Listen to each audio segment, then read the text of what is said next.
பெத்த பிள்ளையை பறிகொடுத்து விட்டு தவிக்கும் ஒரு தந்தையை போல் கத்தியின் கதைக்காக கோர்ட் மீடியா என்று சுழன்று சுழன்று உண்மைக்காக போராடி கொண்டிருக்கிறார் மீஞ்சூர் கோபி.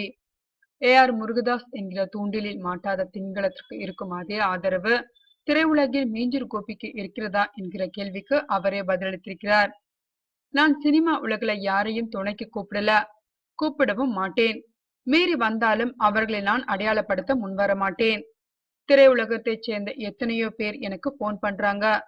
தோழர், நாங்க உங்களுக்கு ஆதரவாக இருக்கும், நீங்க தைரியமா இருக்கணும்னு எனக்கு ஆதரவு சொல்றாங்க. அவங்க பேர்களை நான் சொல்ல விரும்பல. ஏன்னா ஒரு சரியான நேரத்துல அவங்களே தங்களை அடையாளப்படுத்திக்கிட்டு என்னை போன்றவர்கள் பக்கம் நிற்பாங்க. அது வரைக்கும் நான் காத்துக்கிட்டு இருக்க வேண்டிய தேவை இருக்கு.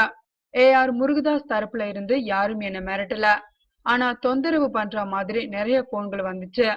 அதே மாதிரி நிறைய விஜய் ரசிகர்களும் எனக்கு போன் பண்ணினாங்க. அவங்க எல்லாருமே என்ன ரொம்ப நேர்மையா அணுகுனாங்க.